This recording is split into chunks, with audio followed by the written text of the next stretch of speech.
ওয়ালাইকুম।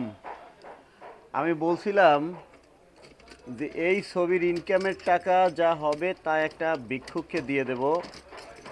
তো যে টাকা ইনকাম হবে সেটাকে অবশ্যই ভিক্ষুককে দেব, এবং কত টাকা ইনকাম হয়েছে সেটাও আপনাদেরকে দেখাবো।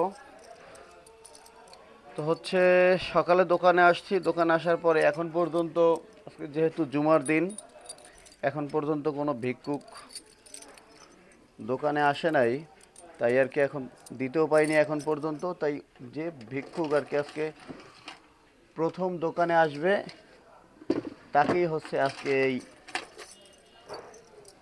তার যে কাঙ্ক্ষিত উপহারটা সেটা কিন্তু তাকে আজকে দেব। সেজন্য টাকাটা রেডি করতেছি। এখন একটা পুরান টাকা দিলে তো হবে না, আর এখানে তো আর আমি কোটি কোটি টাকাও কিন্তু পাইনি, সামান্য কিছু টাকা পাইছি। কিন্তু আলহামদুলিল্লাহ আমি সেই টাকাটাই হচ্ছে গিয়ে তাকে দিয়ে দেব। সামান্য কিছু টাকা পাইছি, সেই টাকাটাই তাকে দিয়ে দেব। সেই জন্য কি রেডি করতেছি।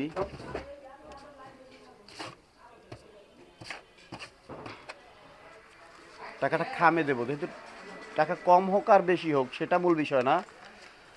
মূল বিষয়টা হচ্ছে যে একটা মানুষকে উপহার দেব, সেই উপহারটা তো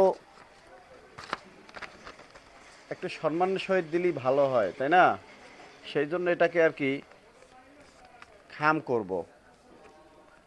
খাম করে সুন্দর করে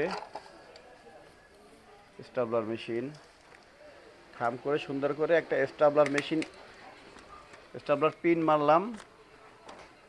এখন কিন্তু এটা প্যাকেট হয়ে গেছে, তাই না? এই খামটাই আজকে যে প্রথম যে আমার দোকানে যে আজকে ভিক্ষুক আসবে তাকে এই উপহারটা আজকে তার হাতে তুলে দেব। এবং কাকে দিচ্ছি, কে হচ্ছেন সেই বিজয়ী ভাগ্যবান, সেটা দেখার জন্য সাথে থাকতে হবে। ধন্যবাদ। আসসালামু আলাইকুম।